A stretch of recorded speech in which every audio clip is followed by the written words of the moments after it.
Geography at a glance চ্যানেলে সকলকে স্বাগত জানাই। আজ আমি আলোচনা করব জলবায়ু শ্রেণীবিভাগ নিয়ে। কোনো একটি বিরাট অঞ্চলের দৈনন্দিন আবহাওয়ার দীর্ঘদিনের অন্তত 35 বছরের গড় অবস্থাকে বলা হয় সেই অঞ্চলের জলবায়ু। ইংরেজি ভাষায় একে বলা হয় ক্লাইমেট। গ্রিক শব্দ ক্লিমা থেকে ইংরেজি ক্লাইমেট কথাটি এসেছে। তো এই জলবায়ুর আমরা ছোটবেলা থেকেই পড়ে আসছি যে জলবায়ু কাকে বলে। তো জলবায়ু শ্রেণীবিভাগের প্রয়োজনীয়তা কেন হলো? প্রথমত, জলবায়ুর প্রকৃতি ও বৈশিষ্ট্য। কোন জলবায়ুর কী ধরনের বৈশিষ্ট্য তা জানার জন্য জলবায়ু শ্রেণীবিভাগ করা হয়। এছাড়া জলবায়ু গঠনের অন্তর্নিহিত প্রক্রিয়াগুলি কার্যকারিতা, অর্থাৎ কোনো এলাকার জলবায়ুর তাপমাত্রা, আর্দ্রতা, বায়ুর চাপ ইত্যাদি বিভিন্ন বিষয়গুলো নিয়ে আলোচনা করা হয়। জলবায়ু অঞ্চলে ভৌগোলিক ব্যাপ্তি ও অবস্থান। কোনো জলবায়ু অঞ্চল ভূপৃষ্ঠে কতটা এলাকা জুড়ে কোথায় অবস্থিত তার ভৌগোলিক বিস্তার ও বন্টন সম্পর্কে জানার জন্য এই শ্রেণীবিভাগ করার প্রয়োজন হয়ে পড়েছে। অর্থাৎ কোন জলবায়ু কতটা অঞ্চল জুড়ে আছে সেটা জানার জন্য এটা প্রয়োজন। জলবায়ু পরিবর্তনের প্রভাব। এছাড়াও বর্তমান সময় জলবায়ুর পরিবর্তন একটা বিশ্বব্যাপী ঘটনা। সুতরাং বিশ্ব উষ্ণায়নের সাপেক্ষে জলবায়ু কিভাবে কোথায় পরিবর্তিত হচ্ছে তার স্বরূপ উদ্ঘাটনের জন্য জলবায়ুর বন্টন ও বৈশিষ্ট্য জানা অবশ্যই দরকার, ও সেই জন্য শ্রেণীবিভাগের প্রয়োজনীয়তা কিন্তু হয়ে পড়েছিল। যাই হোক, তো এখন কথা হচ্ছে যে জলবায়ু অঞ্চল কি। দেখো, জলবায়ু অঞ্চল সাধারণভাবে বলতে বোঝায় যে ভূপৃষ্ঠের ওপর ওই এলাকাকে বোঝায় যেখানে উষ্ণতা, আর্দ্রতা, বৃষ্টিপাত, বায়ুর চাপ, বায়ুর প্রবাহ পথ, বাষ্পীভবন, মেঘাচ্ছন্নতা প্রভৃতি উপাদানগুলি একই রকম বা সমধর্মী। ঠিক আছে, সেই অঞ্চলকেই বলা হবে জলবায়ু অঞ্চল। এবার এই জলবায়ু যে শ্রেণীবিভাগ করা হয়েছিল তার কতগুলো ভিত্তি ধরা হয়েছিল, অর্থাৎ কোন বিষয়ের ওপর ভিত্তি করে জলবায়ু শ্রেণীবিভাগ করা হয়েছিল। প্রথমত হচ্ছে মোট বিকিরণ, উষ্ণতা, বৃষ্টিপাত, স্বাভাবিক উদ্ভিদ ও মৃত্তিকা। এই 5টি বিষয়কে জলবায়ু শ্রেণীবিভাগ নির্ণয় ব্যবহার করা হয়। মোট বিকিরণ অর্থাৎ আগত ও বেরিয়ে যাওয়া বিকিরিত শক্তির পার্থক্য হলো মোট বিকিরণ। তাই নিরক্ষরেখা থেকে মেরু পর্যন্ত মোট বিকিরণের উল্লেখযোগ্য পার্থক্য দেখা যায় এবং এই বিকিরিত শক্তির পরিমাণের ওপর উদ্ভিদের বৃদ্ধি নির্ভর করে, এবং এটি কিন্তু জলবায়ু শ্রেণীবিভাগ একটি প্রধান ভিত্তি হিসাবে কাজ করে। অর্থাৎ বিকিরিত শক্তির ওপর উদ্ভিদের বৃদ্ধি নির্ভর করে, ফলে উদ্ভিদের বৃদ্ধি নির্ভর করে মানে কোথায় কোন অঞ্চলে কি উদ্ভিদ জন্মাবে সেই অনুযায়ী কিন্তু জলবায়ুর আবার ভাগ করা যায়। উষ্ণতা। দেখো, উষ্ণতা ভিত্তিতে কিভাবে সমষ্ণ অক্ষরেখা বরাবর সমান্তরাল অবস্থান করলে উষ্ণতার বৈচিত্র্য অনুযায়ী অক্ষরেখা বরাবর পৃথিবীর কতগুলি অঞ্চলে ভাগ করা যায়। যেমন ক্রান্তীয় অঞ্চল, নাতিশীতোষ্ণ অঞ্চল, মেরু অঞ্চল, এগুলো আমরা আগেই জানি যে অক্ষাংশের ভিত্তিতে যে উষ্ণতার পার্থক্য হয় সেই অনুযায়ী জলবায়ু অঞ্চলে ভাগ করা যায়। আচ্ছা, উষ্ণতা আবার বাষ্পীভবন ও প্রশোধনকে নিয়ন্ত্রণ করে, যা উদ্ভিদের বৃদ্ধি ও বন্টনকে প্রভাবিত করে। বৃষ্টিপাত। জলবায়ু শ্রেণীবিভাগের সবচেয়ে উল্লেখযোগ্য ভিত্তি হলো বৃষ্টিপাত। বৃষ্টিপাতের পরিমাণের ওপর স্বাভাবিক উদ্ভিদের বন্টন নির্ভর করে এবং উদ্ভিদের বন্টন ও বৈশিষ্ট্য গড়ে ওঠে মোট বৃষ্টিপাতের পরিমাণ, বৃষ্টির ঋতুভিত্তিক বন্টন কতদিন ধরে ঘটছে তার উপর। অর্থাৎ বৃষ্টিপাত কিন্তু একটা প্রধান ভূমিকা গ্রহণ করে। স্বাভাবিক উদ্ভিদ। স্বাভাবিক উদ্ভিদের বন্টনের উপর জলবায়ুর সঙ্গে কিন্তু ওতপ্রোতভাবে জড়িত। কোনো বিশেষ জলবায়ুতে বিশেষ ধরনের স্বাভাবিক উদ্ভিদ গড়ে ওঠে। আবার দেখা যায় যে উদ্ভিদ দেখে আমরা জলবায়ু সম্পর্কে ধারণা পাই। অর্থাৎ কোনো স্থানে যদি আমরা জলপাই গাছ দেখি তাহলে বুঝতে পারি যে বেশিরভাগই যদি দেখি যে জলপাই গাছ ওখানে স্বাভাবিক উদ্ভিদ, তাহলে বুঝতে হবে অঞ্চলটা ভূমধ্যসাগরীয় জলবায়ুর অন্তর্গত। ঠিক আছে, আমাদের এখানেও জলপাই গাছ আছে কিন্তু খুবই অল্প পরিমাণে, আর ওখানে ভূমধ্যসাগরীয় অঞ্চলে গেলে স্বাভাবিকভাবে এই ধরনের উদ্ভিদ গড়ে ওঠে। আমাদের এখানে যেমন স্বাভাবিকভাবে আম গাছ গড়ে ওঠে, সৃষ্টি হয়। আচ্ছা, মৃত্তিকা। স্বাভাবিক উদ্ভিদের মতো মৃত্তিকার গুণাগুণ, উৎপত্তি, বৈশিষ্ট্য জলবায়ুর উপর নির্ভর করে জলবায়ু সম্পর্কে ধারণা করা যায়। তো এই জলবায়ুর শ্রেণীবিভাগের যে উদ্দেশ্য ছিল সেই উদ্দেশ্যগুলো কি? জলবায়ু শ্রেণীবিভাগ ব্যবস্থার সাহায্যে ভূপৃষ্ঠের প্রধান জলবায়ু অঞ্চলগুলির বন্টন সুস্পষ্টভাবে বুঝতে পারা যায়। আলোচ্য শ্রেণীবিভাগ ব্যবস্থাটি প্রধান জলবায়ুর সাথে যে আন্তঃসম্পর্ক তা ব্যাখ্যা করতে পারবে। জলবায়ু শ্রেণীবিভাগটি সমগ্র পৃথিবীর জলবায়ু অঞ্চলের জন্য প্রযোজ্য হবে। এছাড়া বড় জলবায়ু অঞ্চলে ভূ অভ্যন্তরীণ বৈশিষ্ট্য অনুযায়ী ছোট উপ অঞ্চলে বিভক্ত করা যায়। এই জলবায়ু শ্রেণীবিভাগ ব্যবস্থার সাহায্যে জলবায়ু অঞ্চল গড়ে ওঠার কারণগুলিকে যুক্তিসঙ্গতভাবে ব্যাখ্যা করা যায়। তো বিভিন্ন আবহাওয়াবিদ কিন্তু এই শ্রেণীবিভাগ করেছেন, যেমন ট্রিওয়ার্থা, হর্ন, মোলার, ব্লেজ এবং অবশ্যই কোপেন এভাবে শ্রেণীবিভাগ করেছিলেন। তো আজকে প্রথমেই আমরা যেটা পড়ব, যে শ্রেণীবিভাগটা সব থেকে বেশি জনপ্রিয় সেটা হচ্ছে কোপেনের জলবায়ু শ্রেণীবিভাগ। তো সেটা সম্পর্কে পড়ার আগে আমাদের জানতে হবে উনি কে ছিলেন। দেখো, কোপেন ছিলেন ভ্লাদিমির কোপেন। উনি একজন জার্মান উদ্ভিদবিদ ও জলবায়ুবিদ ছিলেন। উনি প্রথমে জলবায়ু শ্রেণীবিভাগটি প্রকাশ করেন 1900 খ্রিস্টাব্দে। তার এই শ্রেণীবিভাগটি ছিল পুরোপুরি ফরাসি উদ্ভিদবিদ ডি ক্যান্ডেলের উদ্ভিদের শ্রেণীবিভাগের ওপর ভিত্তি করে, যেটা উনি প্রকাশ করেছিলেন 1874 সালে। অর্থাৎ ক্যান্ডেলের যে শ্রেণীবিভাগ ছিল তার উপর ভিত্তি করে উনি প্রথম শ্রেণীবিভাগটি করেছিলেন। তোমাদের আগেই বললাম যে ভিত্তিগুলোর উপর নির্ভর করে কিভাবে জলবায়ু শ্রেণীবিভাগ করা হয়। তো এখানে স্বাভাবিক উদ্ভিদের ওপর ভিত্তি করে উনি এই শ্রেণীবিভাগটি করেছিলেন। তো ডি ক্যান্ডেলের যে শ্রেণীবিভাগ ছিল যে উদ্ভিদের, সেটা কি কি ছিল সেটা আগে আমরা দেখে নিই। এ, বি, সি, ডি, ই। ক্যান্ডেল এই 5টি অঞ্চলে, স্বাভাবিক উদ্ভিদ অঞ্চলে ভাগ করেছিলেন। এ অর্থাৎ মেগাথার্ম, বি জেরোফাইটস, সি মেসোথার্মস, আর ডি হলো মাইক্রোথার্মস, আর ই হেকিস্টোথার্ম। অর্থাৎ এ মেগাথার্ম অর্থাৎ ক্রান্তীয় উষ্ণ অঞ্চলের যে স্বাভাবিক উদ্ভিদ দেখতে পাওয়া যায়, অর্থাৎ ট্রপিক্যাল রেইন ফরেস্টের জলবায়ু। তো তার উপর ভিত্তি করে উনি ভাগ করলেন কি এ অঞ্চল। এ অর্থাৎ উষ্ণ অঞ্চল। সেখানকার কি বৈশিষ্ট্য, অর্থাৎ প্রাথমিকভাবে যে উনি ভাগ করেছিলেন সেখানে 5টা জলবায়ু অঞ্চলে ভাগ করেছিলেন। মেজর টাইপ ছিল, 5টা প্রধান জলবায়ু অঞ্চলে ভাগ করেছিলেন। প্রথম হচ্ছে এ অঞ্চল, যেটা কিন্তু মেগাথার্মের উপর ভিত্তি করে গড়ে তুলেছিলেন, ভাগ করেছিলেন। তো এই মেগাথার্ম বা এই উষ্ণ অঞ্চলের কি বৈশিষ্ট্য, উষ্ণ আর্দ্র জলবায়ু থাকবে, শীতকাল নেই, সারা বছর উষ্ণতা ও আর্দ্রতা খুব বেশি, গড় মাসিক তাপমাত্রা 18 ডিগ্রি সেলসিয়াসের ওপরে থাকবে। বোঝা গেল? তাহলে দেখো, মেগাথার্মের হচ্ছে নিরক্ষীয় উদ্ভিদ অঞ্চল, সেখানে উনি যে ভাগটা করলেন সেটা হচ্ছে উষ্ণ অঞ্চল। বি অর্থাৎ জেরোফাইটস। দেখো, জেরোফাইট হচ্ছে মরু অঞ্চলের যে উদ্ভিদ। তাহলে এখানকার জলবায়ু কীরকম, উনি যে ভাগটা করলেন, শুষ্ক জলবায়ু, বাষ্পীভবন ও অধঃক্ষেপণের তুলনায় কিন্তু বেশি, বাষ্পীভবন হবে অধঃক্ষেপণের তুলনায় বেশি যেহেতু মরু জলবায়ু, এবং সবসময় জলের ঘাটতি দেখা যায়। বোঝা গেল? এবার সি দেখো, যে স্বাভাবিক উদ্ভিদ অঞ্চলে ভাগ করেছে সেটা হচ্ছে মেসোথার্মস, অর্থাৎ আর্দ্র থার্মাল জলবায়ু, অর্থাৎ মধ্য অক্ষাংশীয় নাতিশীতোষ্ণ জলবায়ু। মানে নাতিশীতোষ্ণ জলবায়ু, যেখানে নাতি তীব্র শীতকাল, খুব বেশি গরমও না শীতও না। গড় মাসে গ্রীষ্মকালীন ও শীতকালীন তাপমাত্রা থাকে যথাক্রমে 8 থেকে 18 ডিগ্রি সেলসিয়াস, এটা গ্রীষ্মকালীন, আর শীতকাল হচ্ছে 18 ডিগ্রি সেলসিয়াসের নিচে। বেশ, এবার হচ্ছে ডি, মাইক্রোথার্মাল জলবায়ু, আর্দ্র মাইক্রোথার্মাল জলবায়ু, অর্থাৎ শীতল বনাঞ্চলের জলবায়ু। তো এই অঞ্চলে তীব্র শীতকাল বিরাজ করে এবং মাসিক শীতকালীন গড় তাপমাত্রা থাকে -3 ডিগ্রি সেলসিয়াস, এবং উষ্ণতম মাসের উষ্ণতা থাকে 10 ডিগ্রি সেলসিয়াসের ওপরে। অর্থাৎ শীতকালীন যে উষ্ণতা থাকবে -3 ডিগ্রি সেলসিয়াস, এবং উষ্ণতম মাসের উষ্ণতা হবে 10 ডিগ্রি সেলসিয়াসের ওপরে। মেরুদেশীয় জলবায়ু, এখানে কিন্তু গ্রীষ্মকাল নেই এবং উষ্ণতম মাসের গড় উষ্ণতা থাকে 10 ডিগ্রি সেলসিয়াসের নিচে। অর্থাৎ ওখানে যে গরমকাল থাকে গ্রীষ্মকাল, সেটা উষ্ণতা থাকবে 10 ডিগ্রি সেলসিয়াসের নিচে। বোঝা গেল? এই সংস্করণে উনি কিন্তু সন্তুষ্ট ছিলেন না, তাই বারবার করে তার এই সংস্করণ উনি পাল্টেছেন। 1931 ও 1936-এ পুনঃসংস্করণ করেন। এরপর আবার 1953 সালে যে পুনঃসংস্করণ করেন তা কোপেনহেগের পোলস জলবায়ুর শ্রেণীবিভাগ নামে খ্যাত।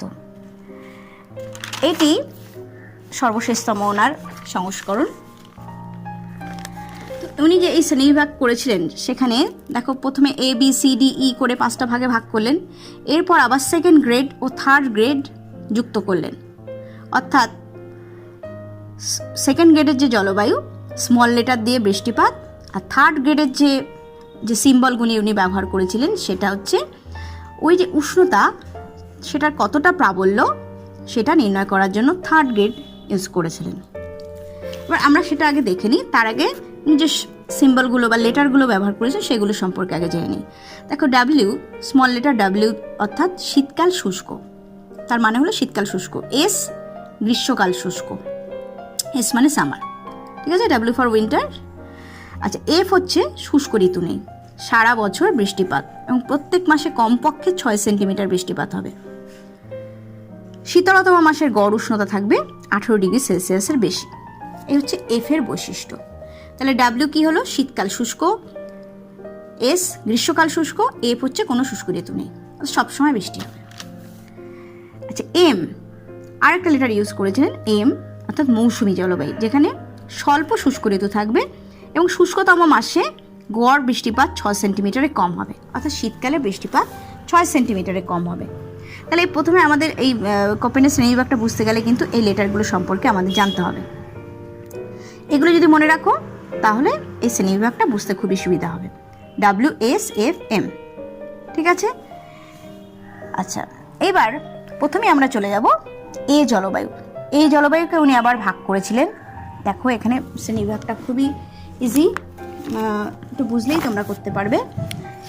এ এম, দেখো সেকেন্ড গ্রেডের এফ এম ডাব্লিউ এস যুক্ত হবে, তাহলে A F, A M, A W, A S, এই 4টে ভাগে ভাগ করলেন। এ এফ জলবায়ুর বৈশিষ্ট্য কি? তার আগে আমরা এফ মানে জানি শুষ্ক ঋতু নেই, সারা বছর বৃষ্টিপাত হয়, অর্থাৎ এফ এর বৈশিষ্ট্যটা আমাদের এখানে দিতে হবে। আর এ মানে কি? জলবায়ু, নিরক্ষীয় জলবায়ু, আর্দ্র জলবায়ু, সারা বছর বৃষ্টিপাত হবে, দেখো সেই বৈশিষ্ট্য আছে। তাহলে এফ এর বৈশিষ্ট্য কি? নিরক্ষীয় আর্দ্র জলবায়ু, শীতলতম মাসের গড় উষ্ণতা 18 ডিগ্রি সেলসিয়াস বা তার বেশি এবং প্রত্যেক মাসে 6 সেন্টিমিটার বা তার বেশি বৃষ্টিপাত হবে এবং উষ্ণতার প্রসার কম হয়। তাহলে এটা নিরক্ষীয় আর্দ্র জলবায়ুতে দেখা যায়। তাহলে দেখো দুটো সিম্বলের বৈশিষ্ট্য এখানে বসিয়ে এই মাসের বৈশিষ্ট্য হলো, ঠিক আছে। এ মানে হচ্ছে নিরক্ষীয় জলবায়ু আর এফ মানে সারা বছর বৃষ্টিপাত হয়, বোঝা গেল। এবার এম, এম যখন আছে তার মানে কি? এটা মৌসুমী জলবায়ু। তাহলে মৌসুমী জলবায়ু, মৌসুমী জলবায়ুর কি বৈশিষ্ট্য? স্বল্প দৈর্ঘ্যযুক্ত শুষ্ক ঋতু থাকবে, তো শীতকাল শুষ্ক, খুবই স্বল্প হবে 2-3 মাস, আর শুষ্কতম মাসে অধঃক্ষেপণ 6 সেন্টিমিটারে কম হবে, ঠিক আছে।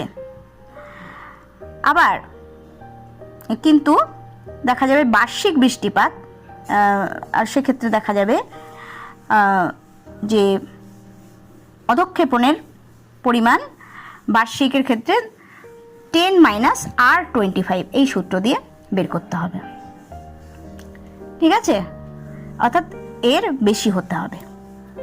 10 - R25 এর থেকে বেশি হতে হবে অধঃক্ষেপণ। আচ্ছা, এটা গেল মৌসুমী জলবায়ু। এ ডাব্লিউ সাভানা, শীতকাল শুষ্ক, ডাব্লিউ মানে হচ্ছে দেখো কি? শীতকাল শুষ্ক, ঠিক আছে, শীতকালে বৃষ্টিপাত হবে না। বৃষ্টিপাত শুষ্কতম মাসে 10 - R/25 এর কম হতে হবে। আর মানে হচ্ছে বার্ষিক বৃষ্টিপাত, ঠিক আছে। তাহলে এই বৈশিষ্ট্য দেখা যায় সাভানা জলবায়ু এই অঞ্চলে। এবার হচ্ছে এএস, গ্রীষ্মকাল শুষ্ক। গ্রীষ্মকাল শুষ্ক কিন্তু সেটা হতে হবে নিরক্ষীয় অঞ্চলে, ঠিক আছে। এই জলবায়ু কিন্তু খুব কম দেখা যায়, বোঝা গেছে। এটা কিন্তু ভূমধ্যসাগরীয় জলবায়ুর সাথে গুলিয়ে ফেললে হবে না। এএস হচ্ছে নিরক্ষীয় জলবায়ুর মধ্যে গ্রীষ্মকাল শুষ্ক হতে হবে, ঠিক আছে। তাহলে প্রত্যেকটা বোঝা গেল। F, M, A W, A S. B, B জলবায়ু, এটা হচ্ছে শুষ্ক জলবায়ু, তোমরা জানো বাষ্পীভবন অধঃক্ষেপণের তুলনায় বেশি হবে। একে আবার ভাগ করা হয়েছে বিএস আর বিডাব্লিউ দিয়ে। বিএস অর্থাৎ এখানে শুষ্ক উষ্ণ মরুদেশীয় জলবায়ু বা স্টেপ ক্লাইমেট, ঠিক আছে, শুষ্ক উষ্ণ মরুদেশীয় জলবায়ু, যেহেতু ড্রাই ক্লাইমেট। আচ্ছা, বিডাব্লিউ শুষ্ক মেরু জলবায়ু। তাহলে বিএস হলো শুষ্ক উপমেরুদেশীয় জলবায়ু বা স্টেপ ক্লাইমেট, আর বিডাব্লিউ হচ্ছে শুষ্ক মেরুদেশীয় জলবায়ু, ঠিক আছে। এইবার এখানে আরও উনি ভাগ করেছেন, বি ক্লাইমেটকে এই আরও ভাগ করেছেন, সেকেন্ড গ্রেডের পরও থার্ড গ্রেড উনি ব্যবহার করেছেন। এইচ আর কে এই জলবায়ুতে, এইচ অর্থাৎ গড় বার্ষিক উষ্ণতা 18°C বা তার বেশি, আর কে হচ্ছে গড় বার্ষিক উষ্ণতা 18°C কম। তো সেই অনুযায়ী উনি ভাগ করলেন, ভাগ করে দেখো কি হলো, বিএসএইচ, বিএসএইচ, বিএসকে, দেখো কিভাবে আসছে বিএসএইচ আর বিএসকে। বিএসএইচ এর বৈশিষ্ট্য কি? বিএস মানে আমরা কি জানি, শুষ্ক উপমেরুদেশীয় জলবায়ু, তাহলে ক্রান্তীয় মেরুদেশীয় জলবায়ু, ঠিক আছে। আর এইচ ফর কি, গড় বার্ষিক উষ্ণতা 18°C বেশি, দেখো গড় বার্ষিক উষ্ণতা 18°C বেশি, দুটো বৈশিষ্ট্য মিলিয়ে বৈশিষ্ট্য হয়ে গেল। বিএসকে শীতল মধ্য অক্ষাংশীয় উপমেরু জলবায়ু, আর গড় বার্ষিক উষ্ণতা 18°C কম। আচ্ছা, এরপর আরও ভাগ করলেন বিডব্লিউএইচ, দেখো কিভাবে আসছে, বিডব্লিউএইচ আর বিডব্লিউকে, দুটো এই তিনটে লেটার জুড়ে একটা জলবায়ু অঞ্চল হবে।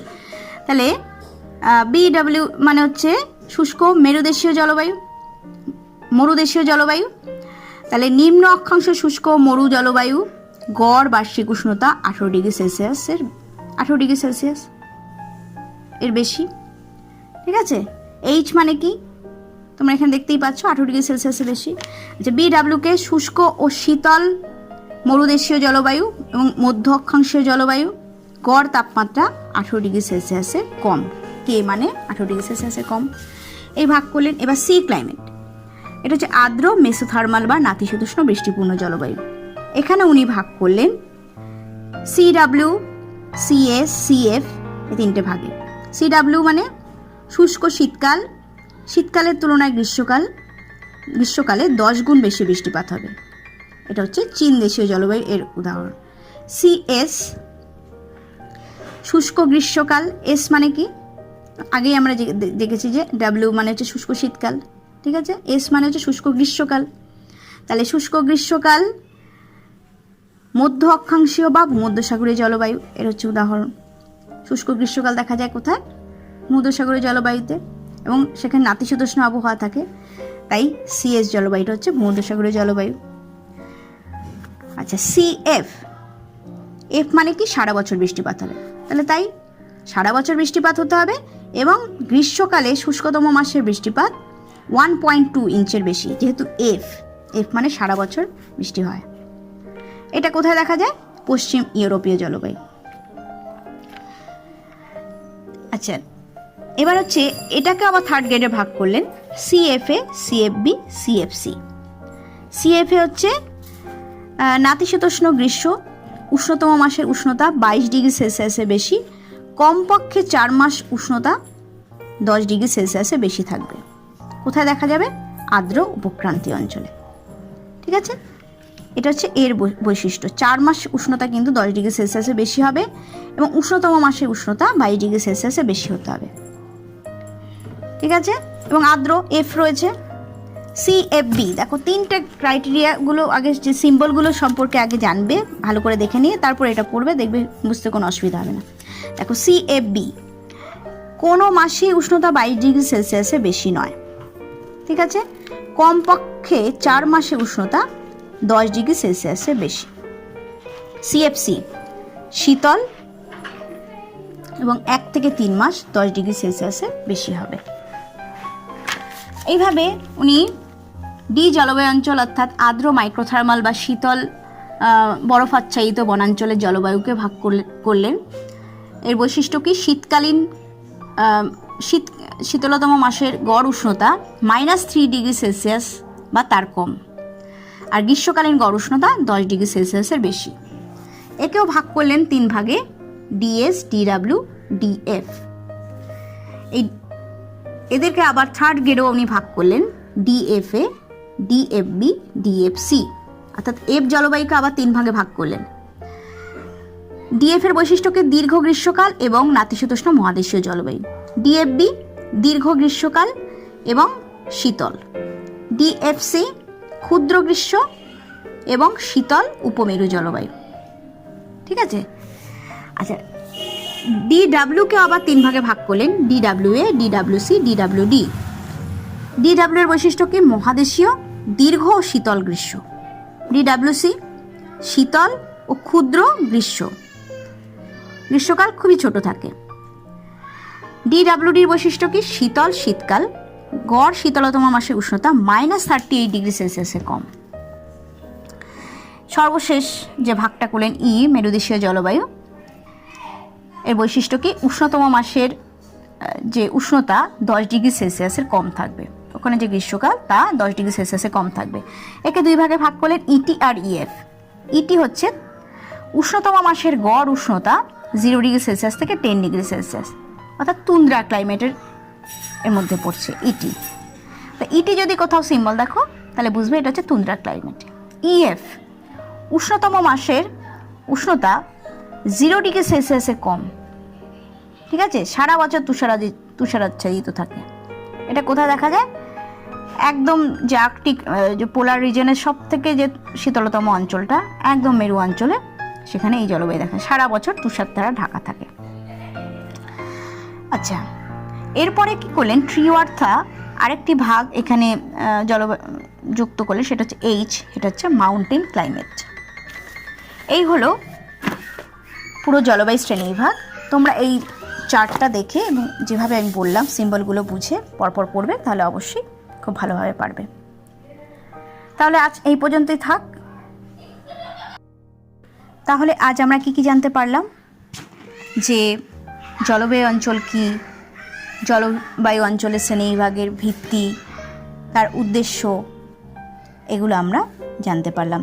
এছাড়াও যেটা সর্বশেষ জানলাম সেটা হচ্ছে কোপেনের জলবায়ু শ্রেণীবিভাগটি। তো এই ভিডিওটি খুব ভালোভাবে দেখো এবং প্রত্যেকটি অংশ খুঁটিয়ে খুঁটিয়ে দেখতে হবে, কারণ এটা বোঝার বিষয় আছে।